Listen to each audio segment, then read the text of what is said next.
नमस्कार बालदोस्तांनो, मंथन एक्झाम या आपल्या यूट्यूब चॅनलमध्ये आपल्या सर्वांचे सहर्ष स्वागत आहे। 4 फेब्रुवारी 2024 म्हणजे आजच्या दिवशी मंथन राज्यस्तरीय सामान्य ज्ञान परीक्षा झालेली आहे। आपण इयत्ता 5वीची मराठी आणि सेमी माध्यमासाठी बुद्धिमत्तेचा जो पेपर आहे त्याचे सगळे आन्सर की आपण बघणार आहोत। चला तर मग आपण वेळ न घालवता लगेच ते प्रश्न काय आणि त्याची उत्तर काय लगेच बघणार, म्हणजे जेणेकरून 18 फेब्रुवारीला होणाऱ्या स्कॉलरशिपच्या परीक्षेसाठी तुम्हाला त्याचा उपयोग। हा माझा व्हॉट्सअप नंबर आहे। जर तुम्हाला काही शंका असेल किंवा काही अडचण असेल तर नक्कीच याच्यावर तुम्ही कॉल करू शकता। विभाग दुसरा बुद्धिमत्ता चाचणी, ही संख्या आपल्याला अक्षरमाला दिलेली इंग्रजीची। 26 नंबरचा प्रश्न आहे। तर आपल्याला चुकीचे पद ओळखायचे आहे आणि त्याचं उत्तर आहे पर्याय क्रमांक 1। 27 हे त्याचं चुकीचं उत्तर होतं। त्यानंतर 27 नंबरचा प्रश्न आहे। तर आपल्याला दिलेला आहे अशा वेळी म्हणजे आपण काय करणार, तर त्यावेळेला आपल्याला चांगली कृती कुठली असणार आहे, तर आपण काय करणार की मेडिकलमध्ये जाऊन त्यांना औषध आणून देणार। पर्याय क्रमांक 2 हे त्याचं योग्य उत्तर होतं। याचे संपूर्ण डिटेलमध्ये स्पष्टीकरण पुढच्या व्हिडिओमध्ये बघणार आहोत। तुर्तास तुम्हाला जे उत्तर तपासून बघून तुम्हाला किती मार्क्स मिळाले याचा अंदाज काढता येईल आणि ते कमेंट बॉक्समध्ये नक्कीच करा। चला तर पुढचा प्रश्न बघूया।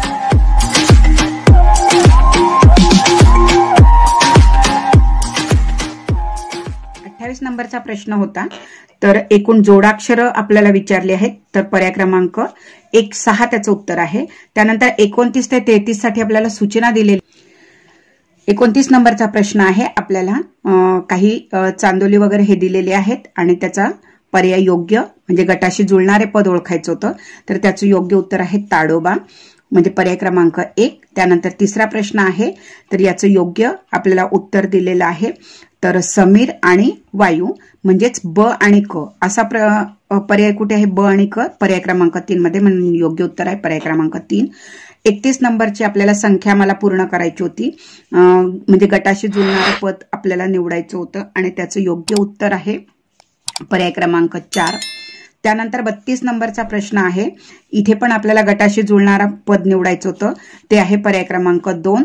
त्यानंतर 33 नंबरच्या 33 नंबरच्या क्वेश्चनचं आन्सर आहे पर्याय क्रमांक 4। त्यानंतर 34 नंबरच्या प्रश्नाचं उत्तर आपल्याला सांकेतिक भाषा दिलेली होती आणि त्याचा पर्याय आहे पर्याय क्रमांक 2। त्यानंतर 35 नंबरचा प्रश्न आहे। आपल्याला 5वा वाढदिवस कोणत्या वारी येईल, तर शुक्रवारी येईल, पर्याय क्रमांक 1 त्याचं उत्तर होतं। त्यानंतर 36 नंबरचा प्रश्न आहे। तर एकूण मुलांच्या पायांची संख्या विचारली आहे, तर 800 येईल, पर्याय क्रमांक 4 हे त्याचं योग्य उत्तर होतं। त्यानंतर 37 आणि 38 साठी सूचना दिली आहे आपल्याला। प्रश्न दिलेला आहे तर तंतोतंत जुळणारी आकृती, 37 नंबरची आकृतीचं उत्तर आहे पर्याय क्रमांक 3।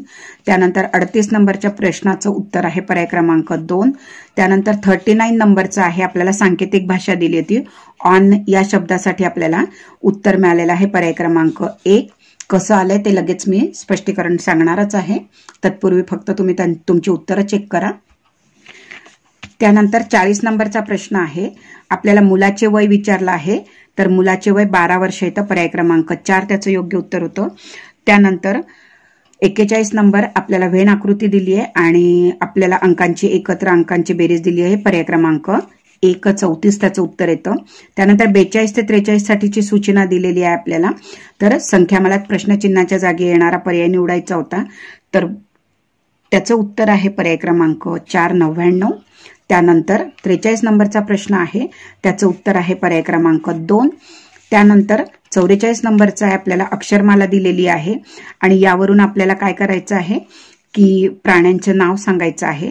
तर प्राण्यांचं नाव आहे एक पाण्यात राहणारे प्राणी, पर्याय क्रमांक 1 आणि पर्याय क्रमांक 4, म्हणजे अ आणि ड बरोबर आहे, म्हणजे योग्य उत्तर आपल्याला मिळालेलं आहे अ आणि ड, पर्याय क्रमांक 1 त्याचं योग्य उत्तर होतं। अशा पद्धतीने आपण उत्तर बघत आहोत।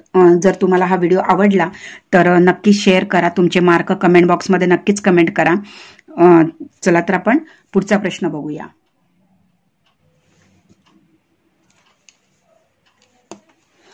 पुढील सूचना आहे 47 आणि 48 नंबरची। आपल्याला पाण्यातील प्रतिबिंब दिलेला आहे, तर 47 नंबरचा आन्सर आहे ऑप्शन नंबर 3। 48 नंबरचं उत्तर आहे ऑप्शन नंबर 2। त्यानंतर 49 नंबरचा क्वेश्चन दिलेला आहे आपल्याला. सर्वात जास्त भाऊ कुणाला आहेत, तर नंदिनीला आहेत. प्रश्न क्रमांक उत्तर आहे 49चं, पर्याय क्रमांक 1. 50 नंबरचा प्रश्न आहे. आपल्याला प्रश्नचिन्हाच्या जागी येणारी आकृती शोधायची आहे, तर त्याचं उत्तर आहे पर्याय क्रमांक 3. त्यानंतर 51 नंबरचा क्वेश्चन आहे. आपल्याला पुष्करचा समानार्थी शब्द शोधायचा आहे, तर त्याचं उत्तर आहे सूर्यफूल. पुष्करचा समानार्थी कमळ आहे आणि कमळाला काय म्हटलं, सूर्यफूल म्हटलंय, म्हणून पर्याय क्रमांक 2 त्याचं करेक्ट उत्तर आहे. त्यानंतर 52 टू 56 साठी आपल्याला गटात न बसणारे पद ओळखायचे. कोरोना, जुलाब, कॉलरा, कावीळ. तर यामध्ये पर्याय क्रमांक 1 हे त्याचं उत्तर येईल. 53 मध्ये रक्ताभिसरण संस्था, पचन संस्था, श्वसन संस्था आणि पतसंस्था. पर्याय क्रमांक 4 त्याचं उत्तर येईल.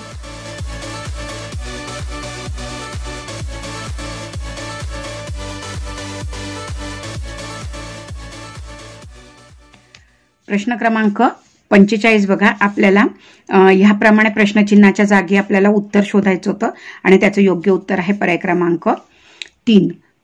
त्यानंतर 46 नंबरचा क्वेश्चन होता, तर त्याचं उत्तर आहे म्हणजे आपल्याला एकूण मूळ ठिकाणापासून किती अंतरावर आहे, तर तो आहे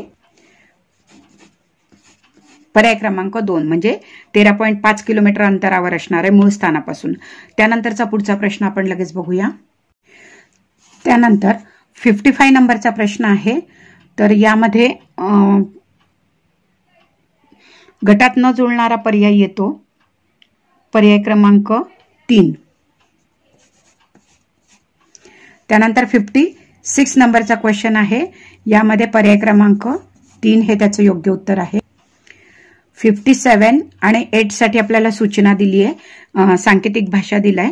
57चं उत्तर आहे या चिन्हासाठी चिन्हांचा म्हणजे जे अंक येतील त्यांचा वर्ग आणि घन करायचा आहे, तर त्याचं करेक्ट उत्तर आहे पर्याय क्रमांक 3 म्हणजेच हे उत्तर करेक्ट आहे. त्यानंतरचा पुढचा प्रश्न बघूया. 58 नंबरचा क्वेश्चन आहे. तर आपल्याला प्रश्नचिन्हाच्या मोठी मूळ संख्या आणि 4 अंकी मोठ्यात मोठी 4 अंकी संख्या मिळवली तर आपल्याला चिन्हात लिहायचं होतं, तर याचं उत्तर आहे पर्याय क्रमांक 2. त्यानंतर 59 नंबरच्या प्रश्नाचं उत्तर आहे पर्याय क्रमांक 4, 17वा क्रमांक येईल. त्यानंतर 60 नंबरचा क्वेश्चन, नदीचे पाणी दूषित होऊ नये म्हणून आपण काय करणार, तर आपण नदीवर कपडे न धुणे हे योग्य पर्याय आहे, बाकीच्या सगळ्या वाईट कृती आहेत. त्यानंतरचा पुढचा आपल्याला प्रश्न दिलेला आहे. 61 आणि 2 साठी सूचना दिल्यात. आरशातील प्रतिमा आहे 61 ची आरशाची प्रतिमा. योग्य जे उत्तर आहे ते आहे पर्याय क्रमांक 3. 62 नंबरचं उत्तर आहे म्हणजे याची पाण्याची प्रतिमा आरशातील प्रतिमा आहे, पर्याय क्रमांक 3. त्यानंतर 63 नंबरचा प्रश्न आहे. आपल्याला क्रिकेट खेळ खेळणारे कोण आहेत, तर प्रकाश आणि अक्षय आहे, पर्याय क्रमांक 3 हे त्याचं योग्य उत्तर होतं. त्यानंतर 64 नंबरचा क्वेश्चन आहे. तर आपल्याला 5व्या अंकाचा वर्ग आणि त्यातील फरक विचारलाय, 8व्या आणि 5व्यातील, तर त्यांचा फरक येतो 15 म्हणजेच पर्याय क्रमांक 2. त्यानंतर 65 नंबरचा क्वेश्चन आहे, त्याचा पर्याय आहे पर्याय क्रमांक 3. 66 आणि 66 टू 70 साठी सूचना दिलेल्या आहेत. तर यामध्ये आपल्याला संबंध शोधून प्रश्नचिन्हाच्या जागी 5 जून जागतिक पर्यावरण दिन, तर 21 सप्टेंबर दिलेला आहे, तर तो शांतता दिन आहे, पर्याय क्रमांक 4 हे त्याचं अगदी योग्य उत्तर होतं. त्यानंतरचा पुढचा प्रश्न बघूयात. तत्पूर्वी तुम्ही तुमचे मार्क्स चेक करा. प्रश्न इंग्रजीमधून असले, इंग्लिश मीडियमचे, तरी सुद्धा 66 नंबरचा प्रश्न हाच असणार आहे, त्याचं उत्तर पर्याय क्रमांक 4च असणार आहे. चला तर पुढील प्रश्न बघूया आपण. 67 नंबरचा क्वेश्चन आहे. आपल्याला पहिल्याचा दुसऱ्याशी असा संबंध आहे, तर तिसऱ्याचा चौथ्याशी कसा आहे, पर्याय क्रमांक 4 त्याचं उत्तर आहे. त्यानंतर 68 नंबरचा प्रश्न जो दिलेला होता, संभाजीनगर हिमरूशाल, तर कोणाचा हातमाग आणि यंत्रमागाशी कापड उद्योगाचा होतो, तर तो आहे इचलकरंजी. प्रश्न क्रमांक आपलं उत्तर पर्याय क्रमांक 1. त्यानंतर पर्याय क्रमांक 69, प्रश्न क्रमांक 69, 7चा संबंध 392चा आहे, तर 12चा क्रमांक कितीशी असणार आहे, तर पर्याय क्रमांक 1 त्याचं उत्तर करेक्ट येतं.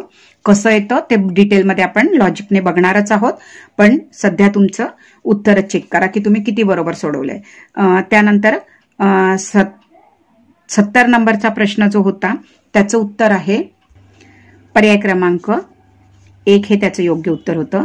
त्यानंतर 71 नंबरचा प्रश्न आहे, तर आपल्याला या वाक्यात वजन या शब्दाचा समानार्थी शब्द विचारला आहे की कितव्या अक्षरानंतर होईल, तर चौथ्या आणि 5व्या अक्षर म्हणजे पर्याय क्रमांक 2 हे त्याचं अगदी योग्य होतं. त्यानंतर 72 नंबर, एकूण आपल्याला चौकोन विचारले, तर एकूण चौकोन 15, एकूण चौकोन विचारलेत. एकूण चौकोन आपल्याला काय दिलेले आहेत, 90 दिलेले आहेत, म्हणजेच पर्याय क्रमांक 4 हे त्याचं योग्य उत्तर होतं. त्यानंतर 73 नंबरचा क्वेश्चन आहे बघा, आपल्याला सर्वात जास्त गुण कोणाला मिळाले विचारलेला आहे, तर ते अनुराधाला मिळालेले आहे. पर्याय क्रमांक 1 हे त्याचं उत्तर होतं. त्यानंतर 74 नंबरचा क्वेश्चन आहे, आपल्याला सुरतच्या पाठीमागची दिशा कोणती होती ते विचारलंय, तर त्याचं उत्तर आहे दक्षिण दिशा. त्यानंतर आपला बुद्धिमत्ता या प्रश्नपत्रिकेतला पेपरमधला आपल्याला शेवटचा प्रश्न 50वा प्रश्न आणि पेपर 2 5वी इयत्ता 5वीचा पेपर 2 मधला शेवटचा 75वा प्रश्न हा होता.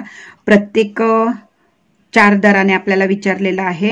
वर्तमानपत्रांचा एकूण खर्च किती विचारला आहे, तर तो एकूण खर्च होतो पर्याय क्रमांक 4 840 रुपये. ह्याप्रमाणे आपण उत्तरं बघितली आहेत. तर तुमची उत्तरं चेक करा, तुम्हाला किती मार्क्स मिळाले. बुद्धिमत्तेमध्ये एकूण 50 प्रश्नांपैकी किती बरोबर आहे ते कमेंट बॉक्समध्ये टाका. एखाद्या प्रश्नाबद्दल काही तुम्हाला शंका असेल किंवा त्याचं लॉजिक जर वेगळं लागत असेल तर नक्कीच कमेंट बॉक्समध्ये कमेंट करा. ही संभाव्य उत्तर सूची आहे.